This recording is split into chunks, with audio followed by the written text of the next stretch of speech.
Good morning, dear students. In earlier class, we have seen the different data types. Now we will see what are the different operators in VHDL. There are five different types of operators are available in VHDL: logical operators, relational operators, adding operators, multiplying, and miscellaneous. The logical operators are AND, OR, NAND, NOR, XOR, and NOT. These operators are operating on a type bit and boolean. Also, these are operated on STD logic also. There are different relational operators also: equal to, not equal to, less than equal to, greater than, and greater than equal to. You can see over here, whenever you define anything, at that time this less than equal to refers to assigned to in case of signal assignment statement. When you will use the values at that time, definitely it will acting as a relational operator. Next is the adding operator. You can see that in adding operator you have plus, minus, and. The plus minus need not to be explained, but the and is a concatenation operator. Concatenation is used in case of joining different signals. For example, if I have a one bit vector of 3 bits, another bit vector is of 5 bits, then I can combine this 3 and 5 bits with the help of concatenation operator to make a single vector of 8-bit bus. There are multiplying operators, that is divide, mod, and remainder, and miscellaneous operators such as absolute values and the double star, which is a power operator.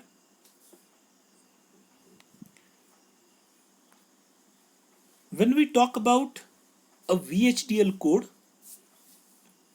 then VHDL code contained some different packages as well as libraries, and this must stated before you start writing any VHDL code. We are using in our code package standard of library standard. This particular package includes bit, boolean, integer, and real data types. We are also using package standard logic 1164 of library IEEE, which defines std logic and stdu logic data types. We also use a std logic arith and std logic unsigned package.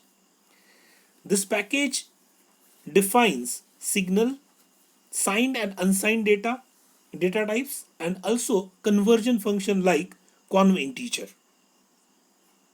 Now we will see what the VHDL code contains. Whatever the earlier things we have studied, these earlier things was related to the what the language contained, and now we will see whatever this language contained: data types, data objects, the operators. One thing here I want to tell, that whatever the thing I'm using as a identifier is a name given. Whatever the thing declared by user, you may call these as identifiers. There are certain rules for identifiers also. Whenever you are declaring any identifier in VHDL, is a case insensitive. That's why if you write a capital A or small a, doesn't make any difference for VHDL. Another thing is that whenever you are giving any identifier, don't start with a number. You can't give identifier as 1 ABC. Rather, you can give it as ABC1. Like that, you can give an identifier. Now, we will turn towards a VHDL code. VHDL code has 3 basic parts. The first part is a library declaration, second one is entity, and third one is an architecture. The library declaration, which contains the name of library and its use clause. The use clause is defining the package inside the library. Entity defines all the list of input output ports. and architecture describes how the entity will work, or how the entity will behave, or how the circuit will behave. The behavior of the entity is described in an architecture. The architecture has a two part. One part is declarative and another part is the actual function, that is which you may call as a code part. In the declarative part of an architecture, you can declare different signals constant, and in code part you are writing actually the whatever the functionality of the entity is being written in the code part. See, inside an architecture you will have a keyword begin. Whatever the thing you will write before keyword begin will be the declarative part, and whatever the thing you will write after the keyword begin will be the code part.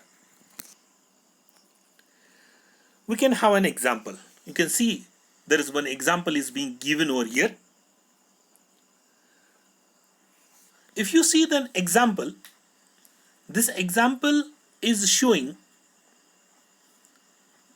the library declaration, the use clause, the entity, and the architecture.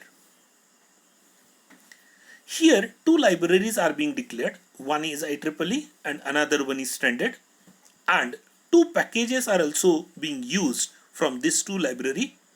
That is, from IEEE it is IEEE Study Logic 1164, and from standard that is a standard.all. These two, the third library is work, and from work also it is being using the work.all. If you see the entity, the name of the entity is new. You can say that the new is an identifier, that is the name given to the entity. This particular entity has A, B, C and clock, four such a input which are of the type bit, and D is a output bit, output which is of the type bit. Here if you see, you will come to know that whatever the things you have declared in the entity, by default they are signal. Second, the third part of this code or of this program is architecture. The name of the architecture is a circuit. You can give any name. You can see that architecture circuit of new is the name of entity, and circuit is a name of the architecture, or you can say that a circuit is an identifier used for architecture. There is one declaration, that is a signal T is being declared, which is of the type bit before keyword begin. It is a declarative part, and in the declarative part one signal is being declared, and in the code part what the entity will do, or how the entity will function, is being written in the code part. In the code part, actually we have not yet gone for the different styles of writing an architecture. That's why here I will just explain you what this thing is. Here we have declared one process which is dependent upon the clock, and the second beginnings of the process, and here one if statement is being used. Quite obvious, if you are using if, and two signal assignment statements are used. One signal assignment statement is used for T, and one signal assignment statement is used for D, and two operators are being used, logical operators are being used, that is AND logical operator is being used and OR logical operator is being used. If is a statement, this is a statement, if statement is used, process statement is used. For both the statements we have to end, and quite obvious at the last we have to end the architecture whose name is circuit. This is a structure of a VHDL code which has three parts: library, entity and architecture. Now we will concentrate on what are the different ways to express the working of a entity. Working of an entity means how you can describe the architecture of any entity. There are three different ways to define a architecture, which are called as modeling styles. modeling styles in VHDL. There are three types of modeling style. One is a concurrent, or you may say data flow. Second one is a sequential, that is a behavioral, and third one is structural. Here the fourth type is not described, but you may say that the fourth type is any combination of above these three. Any combination.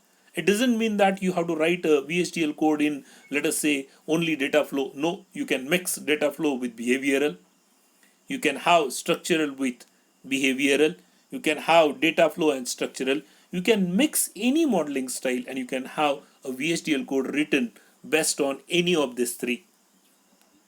What actually the data flow modeling style is over there? You may call data flow as a concurrent, means quite obvious. In this particular modeling style, you will use a concurrent statements. What is a concurrent statement? You come across a sequential. Sequential means what? A one statement is executed after another statement, whereas in concurrent style, both the statements are executed parallelly, and this is a beauty of this particular language. Because we know that whatever languages we have seen for microcontroller, all these languages are being executed sequentially. But if you see a concurrent style of writing the VHDL code, actually VHDL support concurrent style. Concurrent style. Its all statements are executed parallelly, and this is a need of an hardware. That's why we are calling it as a hardware description language, because hardware doesn't have that one thing will happen first and then this. It will happen in case of a sequential code where you take a care of a clock. In that case only your hardware may be a sequential and dependent upon the clock. When the clock arrives, this thing will happen. Okay, but most of the cases the circuit is working in concurrently, and same types all the inputs are given to your circuit. Here the example is given of an adder. This is a very simple example of a hop adder, and here you can see that there are two inputs A and B, two outputs sum and carry, and architecture is written in concurrent style with the help of two signal assignment statement. In one signal assignment statement, the sum is being assigned, and in another the carry is assigned. Sum is A XOR B and carry is A and B. Here also you note one thing, that I have here the sum statement is written above the carry statement. If you write carry statement above the sum statement, the execution will not be differ anything. The order of the statement is not important, because this is a concurrent and both the statements will be executed simultaneously. Here is another example, that is a entity for mux. This is a 4:1 mux, and 4:1 mux has 4 inputs and 2 select line and 1 output is over there, and you can see the code is being written for over here. You can see here actually there are two ways to write this code. You may say for concurrent also there are two forms. One is when else and another one is with select when. And the architecture of same 4:1 mux is written with the help of these two styles. And here you can see the entity, quite obvious entity we have already written, and now we see the architecture. Architecture of mux A of mux is begin. Directly you can see that it is a writing style for when else. Y is assigned A when select is 0 0, else is assigned B when select is 0 1, else is assigned C when select is 1 0, else if these three conditions doesn't meet, then Y will be assigned D. There is another form, that is with select when. It is also a concurrent style of modeling, and you can see that after keyword begin you will directly see with SEL. Now here SEL is a identifier, and if you refer to the entity you will come to know that SEL is a name given to the select line of the mux. Means now depending upon the value of SEL, Y will be assigned different things. And you can see that below y is assigned a when in double inverted comma 0 0. It is the same, means when SEL 0 0. Similarly, B when 0 1, C when 1 0, and D when others. The last condition is remain 1 1. That's why you can say that when others.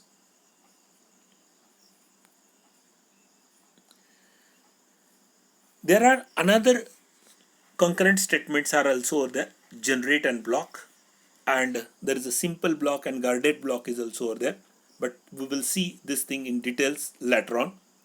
We will move towards the sequential statement. The sequential statements are statements inside a process, function, or procedure. These all statements are sequential statement, but process, function, and procedure are themselves concurrent. Process statement are means if I write two processes, then these two processes will be executed concurrently, but inside process it is sequential. Variables are allowed inside this processes or functions, and whatever the statements which are allowed inside a process, these are if, wait, case, and loop. There are different big assertion statement is also there, signal assignment statement, variable assignment statement. Such statements are also allowed inside a process or function.